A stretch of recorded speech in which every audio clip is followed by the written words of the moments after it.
Hello friends, नमस्कार। मैं अनुराग सिंह एक बार फिर से आप लोगों के लिए आधुनिक भारत से संबंधित बहुत ही महत्वपूर्ण प्रश्नों का एक संग्रह लेकर आया हूं। आज हम दो पड़ावों को पार करके तीसरे पड़ाव में प्रवेश कर रहे हैं। हमने एंशिएंट इंडिया और मेडिवल इंडिया को ख़त्म करके आज हम आधुनिक भारत यानी मॉडर्न इंडिया शुरू करने जा रहे हैं।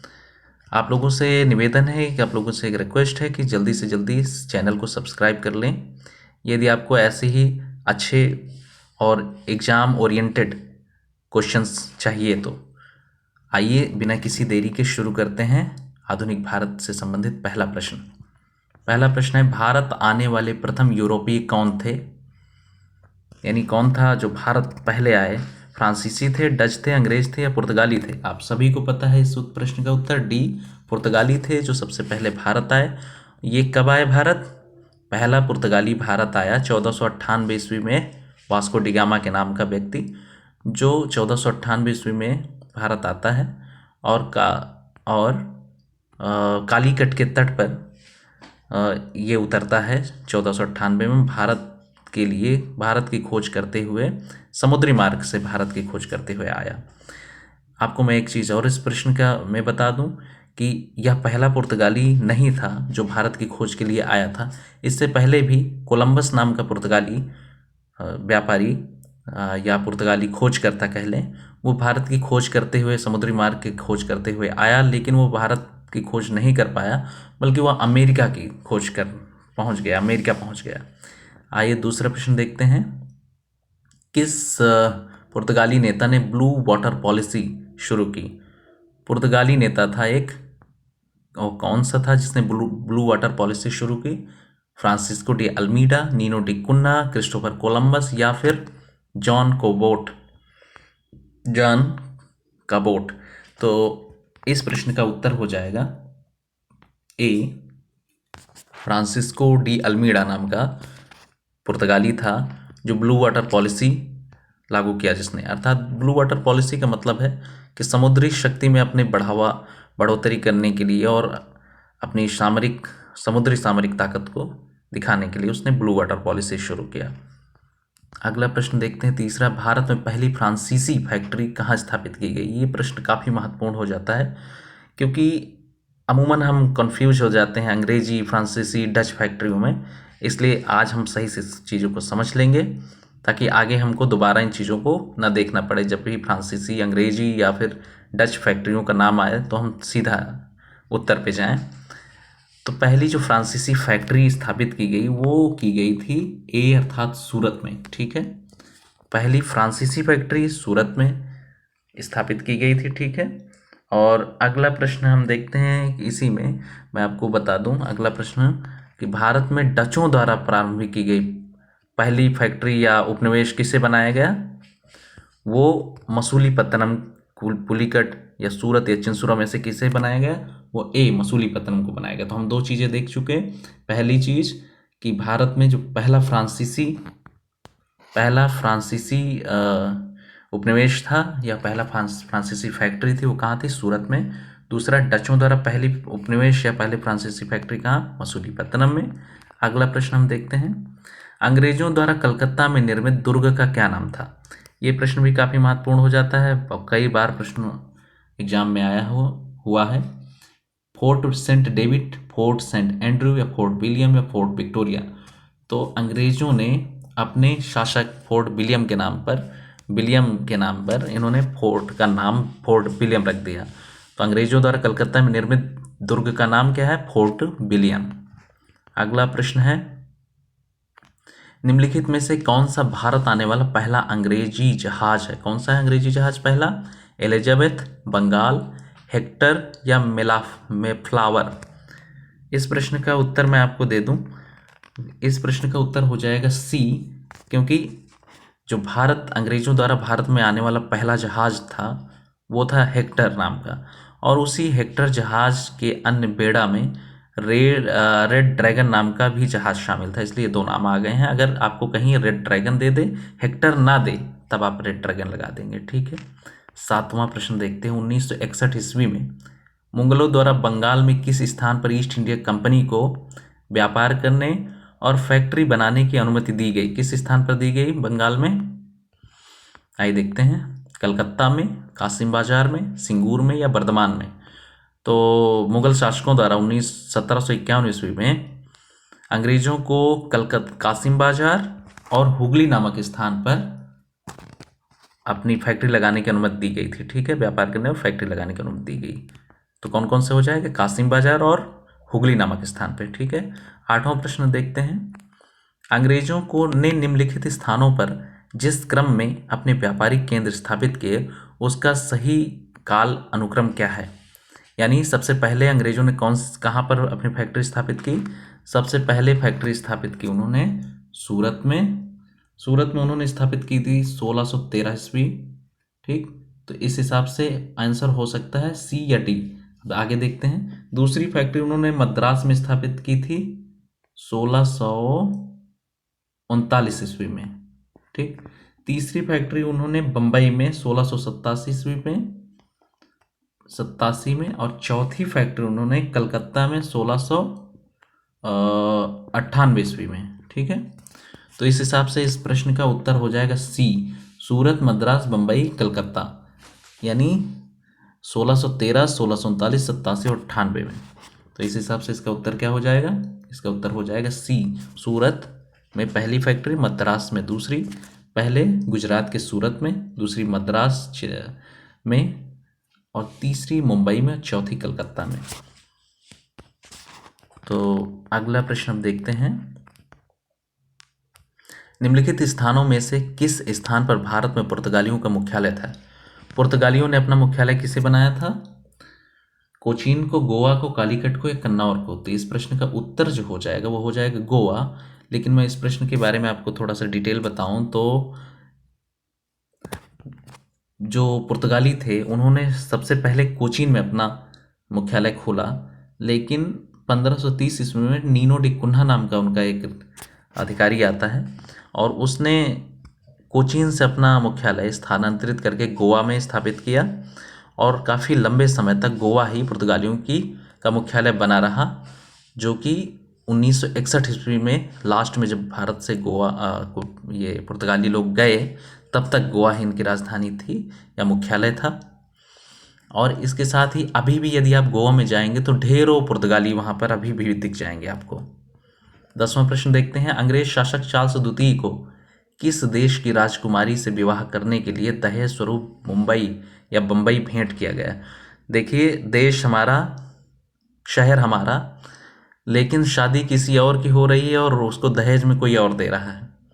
तो इस प्रश्न को देखिए कि अंग्रेज शासक चार्ल्स द्वितीय को किस देश की राजकुमारी से विवाह करने के लिए, अंग्रेज शासक था चार्ल्स द्वितीय, उसको किस देश की राजकुमारी से विवाह करने में दहेज स्वरूप बंबई भेंट किया गया? हालैंड की राजकुमारी से, डेनमार्क की, फ्रांस की या पुर्तगाल की? तो उसे डी अर्थात पुर्तगाल की राजकुमारी थी कैथरीन, उससे शादी करने के एवज में बंबई को दहेज के रूप में दे दिया गया। किसे? अंग्रेजों को। अगला प्रश्न है, भारत के लिए समुद्री मार्ग की खोज का श्रेय किसे जाता है? मैंने इस प्रश्न का उत्तर अभी बता दिया आपको। इस प्रश्न का उत्तर हो जाएगा पुर्तगालियों को जाता है, क्योंकि सबसे पहले दुनिया में सबसे पहले जब स्थल मार्ग अवरुद्ध कर दिया गया, ये स्थल मार्ग जब मध्य पूर्व में जो मुस्लिम कंट्रीज थे उनके शासन, उन्होंने जब विजय प्राप्त कर ली उस क्षेत्र में, तो कुस्तुनतुनिया एक जगह थी, आप लोगों ने सुना होगा इतिहास में नाम, उस पे जब मुसलमानों का शासन स्थापित हो गया तो उन्होंने स्थल मार्ग को बंद कर दिया, रोक दिया। अर्थात यूरोप और भारत के बीच जो स्थल मार्ग से व्यापार और अन्य आवागमन होता था वो सब रुक गया। तब यूरोप को एक नए रास्ते की ज़रूरत पड़ी और उस नए रास्ते को समुद्र मार्ग से खोजने का काम पुर्तगालियों ने किया। 12वां प्रश्न आइए देखते हैं। पुर्तगाली यात्री वास्को डी गामा का कालीकट आने पर भव्य स्वागत किया गया। किस स्थानीय राजा ने उसका स्वागत किया? आसफ जाह इस्माइल मुल्क ने, देवराय ने, जमोरिन ने या कृष्णदेव राय ने? तो इस प्रश्न का उत्तर आप सभी जानते होंगे, जमोरिन ने किया, जो एक हिंदू राजा था। वास्को डी गामा जब 1498 ईस्वी में भारत की सीमा पर, समुद्री सीमा में कालीकट नामक स्थान पर पहुंचा, जो कि वर्तमान में केरल में है, तो उसका हिंदू शासक जमोरिन ने बड़े ही भव्य तरीके से स्वागत किया। लेकिन कालीकट के जो स्थानीय व्यापारी थे इस बात से सशंकित थे कि यह विदेशी है और व्यापार करने आया है, तो उन्होंने उसका विरोध भी किया था। अगला प्रश्न देखते हैं। केप ऑफ गुड होप के रास्ते भारत के समुद्री रास्ते की खोज किसने की थी? केप ऑफ गुड होप के रास्ते भारत की समुद्री खोज किसने की थी? आनंद सेन ने, जॉन कबोट ने, क्रिस्टोफर कोलंबस ने, वास्को डिगामा ने। तो पहली चीज तो ये जान लीजिए कि केप ऑफ गुड होप है कहाँ। ये जो केप ऑफ गुड होप है ये है दक्षिण अफ्रीका का सबसे निचला क्षेत्र समुद्र वाला, उसे बोलते हैं केप ऑफ गुड होप। तो यानी यूरोप से चल के दक्षिण अफ्रीका के पश्चिमी किनारे होते हुए इंडिया तक आने वाले क्षेत्र को, आने वाले रास्ते को ये लोग केप ऑफ गुड होप बोलते थे, रास्ता। और इसकी खोज करने का जो श्रेय है वो जाता है वास्को डिगामा को, क्योंकि वास्को डिगामा 1498 ईस्वी में भारत की इसी रास्ते से खोज किया। इससे पहले भी भारत की खोज करने के लिए एक और नाविक और यात्री वो निकला था क्रिस्टोफर कोलंबस के नाम से, जो भारत की खोज करने निकला तो था लेकिन उसने खोज कर डाली अमेरिका की। आइए अगला प्रश्न अब देखते हैं। भारत में सबसे पहले आने वाले और सबसे बाद में जाने वाले विदेशी कौन थे? यदि अभी आपने मेरी बातों पर गौर किया हो थोड़ी देर पहले, तो मैंने आपको बताया कि भारत में सबसे बाद में कौन गए? 1661 ईस्वी में गए पुर्तगाली आए। सबसे पहले 1498 ईस्वी में आए पुर्तगाली, पहली बार पुर्तगाली 1498 ईस्वी में भारत आए हैं, 1498। और गए कब? 1661 ईस्वी, सॉरी 1961 ईस्वी में। वो भी कब गए? जब भारतीय सरकार ने सेना भेजी पुर्तगाल में, तब पुर्तगाली गोवा छोड़कर भाग गए 1661 ईस्वी में। अगला प्रश्न है 15वां। भारत में पुर्तगाली सत्ता की वास्तविक नींव लिखा गया है, आई थिंक प्रिंटिंग मिस्टेक है, नींव रखने वाला पुर्तगाली गवर्नर कौन था? अल्मीरा, अल्बुकर्क, फ्रांसिस ड्रेक या वास्को डिगामा? कौन था? अल्मीरा, अल्बुकर्क, कौन था? ये इसका जो है आंसर जो हो जाएगा, आपको मैं बता दूं, जो पहला पुर्तगाली आया था वो आया था ये अल्मीड़ा नाम का, ठीक है, उसका नाम था फ्रांसिस्को डी अल्मीड़ा। पहला व्यक्ति आता है। जो पहला व्यक्ति आएगा वो चीज़ों को संवारने का काम नहीं करने का, बल्कि थोड़ा व्यवस्थित करने का काम करेगा। चीज़ों को संवारने और सही करने का काम और नए तरीके से सारी व्यवस्था करने का काम अल्बुकर्क ने किया। तो इस प्रश्न का जो उत्तर हो जाएगा वो हो जाएगा बी, अर्थात Albuquerque. Vasco da Gama, Francisco de Almeida पहला पुर्तगाली था जिसने ब्लू वाटर पॉलिसी चालू किया, लेकिन उसके बाद अल्बुकर्क आता है और वो वास्तविक संस्थापक था पुर्तगाली सत्ता का भारत में। अगला प्रश्न देखते हैं। ब्रिटिश को भारत में राजनीतिक शक्ति किस युद्ध के पश्चात प्राप्त हुई? यानी भारत में जो ब्रिटिश लोग थे उनको किस प्रकार पहली बार किस युद्ध के माध्यम से राजनीतिक शक्ति प्राप्त हुई? प्लासी के युद्ध, बक्सर के युद्ध, मैसूर के युद्ध या चौसा के युद्ध? तो इस प्रश्न का जो उत्तर हो जाएगा वो ए, प्लासी के युद्ध। कब हुआ? 1757 ईस्वी में, ठीक है। कहाँ हुआ? कलकत्ता में। किसके किसके बीच? अंग्रेजों और जो कलकत्ता का उस समय का नवाब था मीर कासिम, कलकत्ता का नवाब जो था उस समय, तत्कालीन नवाब, उसके मत थे। अब आप लोग कलकत्ता का जो नवाब था उसका नाम और बक्सर युद्ध कब हुआ, ये दो चीज़ें कमेंट में लिखकर बताएंगे, ठीक है। तो अगला प्रश्न देखते हैं। 17वां प्रश्न है, किस सिख गुरु ने अमृतसर शहर की आधारशिला रखी? यानी अमृतसर शहर बसाने का काम या उसकी आधारशिला रखने का काम किस सिख गुरु ने किया? गुरु रामदास जी। ये प्रश्न एक्चुअली इसलिए रखे गए क्योंकि यहाँ तक प्रश्न जो थे अभी तक वो संबंधित है विदेशी शक्तियों से। अब जो प्रश्न है वो देसी राजाओं से संबंधित है और देसी राजाओं में पहला नाम आता है सिखों का। तो सिखों से संबंधित जो यहाँ प्रश्न है वो देखते हैं। आइए, किस सिख गुरु ने अमृत शहर की नींव रखी थी?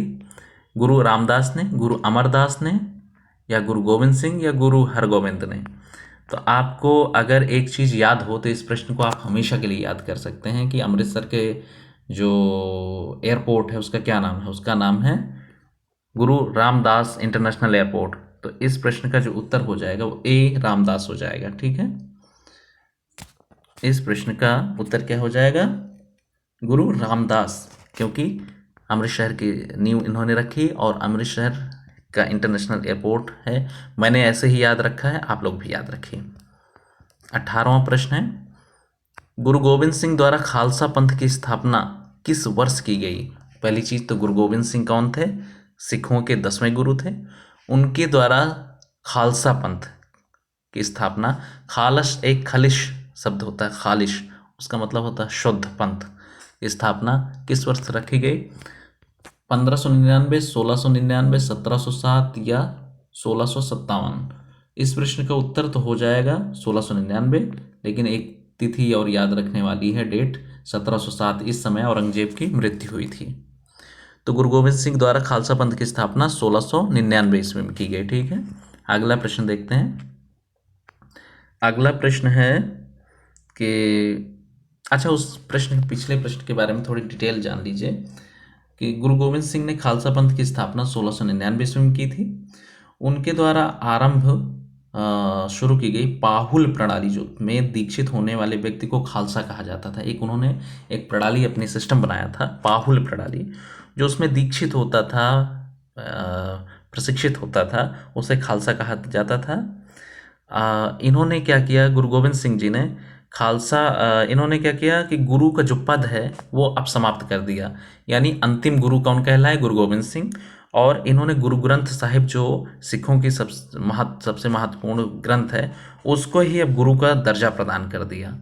ठीक है, अगला प्रश्न हम देख लेते हैं। सिखों से संबंधित अकाल तख्त का निर्माण किसने किया? सिखों से संबंधित जो अकाल तख्त है उसका निर्माण किसने किया? उसका निर्माण किया है गुरु रामदास ने, गुरु तेग बहादुर ने, गुरु हरगोविंद ने, गुरु नानक ने। तो उसका जो अकाल तख्त है उसका निर्माण किया गुरु हरगोविंद ने। ठीक है, सी अर्थात गुरु हरगोविंद ने। सिखों के ये 6वें गुरु थे। गुरु हरगोविंद ने अकाल तख्त की स्थापना की और साथ ही इन्होंने सिखों को एक लड़ाकू जाति में बदला। उन्होंने अमृतसर की रक्षा हेतु एक लौहगढ़ किले का निर्माण भी करवाया था। किसने? गुरु हरगोविंद ने। ठीक है, तो ये प्रश्न पूछा जा सकता है आपसे अलग से कि किस गुरु ने सिखों को एक लड़ाकू जाति के रूप में परिवर्तित किया? तो गुरु हरगोविंद जी हैं। ठीक है, अगला प्रश्न देखते हैं, 20वां। गुरु नानक का जन्म स्थान निम्नलिखित में से कौन सा था? गुरुदासपुर, अमृतसर, लाहौर या तलवंडी? तो आपको मैं बता दूं सीधा सा इस प्रश्न का उत्तर इस डी होगा, तलवंडी, जो कि वर्तमान में तलवंडी को ननकाना साहिब भी बोलते हैं और ये वर्तमान में पाकिस्तान में पड़ता है। यहाँ ही गुरु नानक देव जी का जन्म हुआ था। कहाँ? तलवंडी में। और इनके पिता का नाम कालू मेहता तथा माता का नाम तृप्ता देवी था। ठीक है, क्या नाम था इनके पिताजी का? कालू मेहता, और माता का नाम तृप्ता देवी था। ठीक है, यानी सिख हों, बौद्ध हों, जैन हों, या इस देश के बहुसंख्यक मुस्लिम हों, या फिर ईसाई हों, वो सब अल्टीमेट रूप से कौन है? सब सनातनी हैं, सब हिंदू ही थे। बाद में अपने अपने धर्म, अपने अपने विचारों के हिसाब से वो परिवर्तित होते गए, लेकिन अल्टीमेट रूप से वो सब हिंदू ही हैं। 21वां प्रश्न आइए देखते हैं। गुरु नानक का उत्तराधिकारी कौन था? यानी गुरु नानक के बाद जो गुरु की पद को प्राप्त किया वो कौन था? गुरु अंगद, गुरु रामदास, अर्जुन देव या गुरु हरगोविंद जी? तो इस प्रश्न का उत्तर हो जाएगा ए, गुरु अंगद जी। गुरु अंगद गुरु नानक देव जी के बाद नानक जी के उत्तराधिकारी थे। 22वां प्रश्न है कि किस सिख गुरु ने स्वयं को सच्चा बादशाह क्या घोषित किया? स्वयं को सच्चा बादशाह घोषित किया। किसने सच्चा बादशाह घोषित किया? किसने? गुरु गोविंद सिंह जी ने, गुरु हरगोविंद से, गुरु तेग बहादुर या गुरु अर्जुन देव ने? देव हो गया यहाँ पे, गुरु अर्जुन देव ने। तो इस प्रश्न का उत्तर जो हो जाएगा वो हो जाएगा डी, अर्थात गुरु अर्जुन देव ने अपने आप को सच्चा बादशाह घोषित किया। गुरु अर्जुन देव ने स्वयं को सच्चा बादशाह घोषित किया था और इन्होंने 1604 में आदि ग्रंथ की रचना की। सबसे बहुत बड़ा काम इन्होंने किया है। जो गुरु ग्रंथ साहिब है उसको रचना करने का काम इन्होंने ही किया, गुरु अर्जुन देव जी ने। और जहांगीर का एक बेटा था, खुसरो उसका नाम था। खुसरो ने जहांगीर से जब बगावत की तो इन्होंने उसका संरक्षण दे दिया कि इन्होंने गुरु अर्जुन देव जी ने, और इसी संरक्षण देने के कारण जहांगीर ने इनको 1606 ईस्वी में इनको मृत्युदंड की सजा दे दी। 1606 ईस्वी में जहांगीर ने इनको मृत्युदंड की सजा दे दी। ठीक है, किसको? गुरु अर्जुन देव जी को। 23वां प्रश्न देखते हैं। सिखों के 10वें और अंतिम गुरु का क्या नाम था? तो आप सभी को पता है, सिखों के 10वें और अंतिम गुरु जो थे गुरु गोविंद सिंह जी थे। और गुरु गोविंद सिंह जी के बारे में मैं आपको बता दूं कि गुरु गोविंद सिंह जी का जो जन्म है वह पटना में हुआ था। कहाँ हुआ था? पटना, बिहार में। पटना में इनका जन्म हुआ था, बिहार में। और इनके ये गुरु 10वें गुरु थे और अंतिम गुरु थे। इन्होंने गुरु के पद को समाप्त कर दिया और समाप्त करने के साथ साथ आदि ग्रंथ को ही इन्होंने अंतिम गुरु के रूप में, आदि ग्रंथ को ही इन्होंने गुरु के उपमा दे दी और गुरु का पद को समाप्त कर दिया। अगला 24वां प्रश्न है। राजा रणजीत सिंह की राजधानी लाहौर थी। यानी पहला प्रश्न का ये तो समझ लीजिए कि राजा रणजीत सिंह जो थे उनकी राजधानी क्या थी? लाहौर थी। क्या थी राजधानी? लाहौर। रणजीत सिंह की राजधानी लाहौर थी। किस नगर को उनकी धार्मिक राजधानी कहा जाता है? ये समझने वाली बात है। यानी एक राजधानी दो तीन प्रकार की होती ना। एक होती है राजनीतिक राजधानी, वो लाहौर थी। एक हो गए धार्मिक राजधानी, तो गुरु रणजीत सिंह की धार्मिक राजधानी अमृतसर थी। रणजीत सिंह की जो धार्मिक राजधानी थी वो थी अमृतसर। तो एक हो गया धार्मिक राजधानी, एक राजनीतिक राजधानी, एक आध्यात्मिक राजधानी भी होती है। जैसे भारत के बारे में बात कर लें तो भारत की राजनीतिक राजधानी कौन सी है? नई दिल्ली। भारत की आर्थिक राजधानी कौन सी है? मुंबई। भारत की धार्मिक राजधानी कौन सी है? वो बनारस है। आइए अगला प्रश्न देखते हैं। हाँ, ये प्रश्न तो हो गया। अगला प्रश्न देखते हैं। किस गवर्नर जनरल ने रोपड़ में रणजीत सिंह को बड़े सम्मान के साथ स्वागत किया था? यानी कौन सा ऐसा गवर्नर जनरल था जो रोपड़, पंजाब में रणजीत सिंह का बड़े सम्मान के साथ स्वागत किया था? किसने किया था? मिंटो प्रथम ने, विलियम बेंटिक ने, लॉर्ड हेस्टिंग ने या ऑकलैंड ने? पहली चीज़ तो आपको समझ लेना चाहिए कि किसने किया था। इस समय यदि आपको पता हो कि राजा रणजीत सिंह का जो कार्यकाल था वो कब से कब तक था, तो इनका जो कार्यकाल था वो था 1801 से 1839 ईस्वी के आसपास, उसी के बीच में। कब था इनका, रणजीत सिंह का कार्यकाल? 1801 से 1839 ईस्वी। अब आप सोचिए इस बीच कौन शासक था, कौन गवर्नर जनरल था? तो इस समय बीच में विलियम बेंटिक था शासक। कौन था? विलियम बेंटिक था। क्योंकि इसने सती प्रथा को भी समाप्त किया था। कब समाप्त किया था सती प्रथा को? सती प्रथा को इसने समाप्त किया था 1829 ईस्वी में। ठीक है, 1829 ईस्वी में इसने सती प्रथा को समाप्त किया था। तो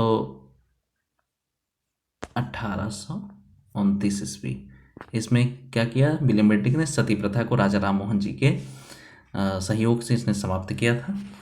तो ये इसी ने रणजीत सिंह का बड़े सम्मान के साथ स्वागत किया पंजाब में, विलियम बेंटिक ने। ओके, आज के ये जो पहला हमने पार्ट बनाया था वो यहीं तक है। 25 प्रश्नों का संग्रह था। आपको प्रश्न कैसे लगे कमेंट करके बताएंगे, और किसी प्रश्न में अधिक जानकारी चाहिए, कुछ आपको और लग रहा हो, सब कुछ आप कमेंट करके बताएंगे। तो आज का सेशन यहीं समाप्त करते हैं। अब ये लगातार हमारा आधुनिक भारत जब तक ख़त्म नहीं हो गया, आधुनिक भारत की ही सीरीज चलती रहेगी। ठीक है, नमस्कार, जय हिंद।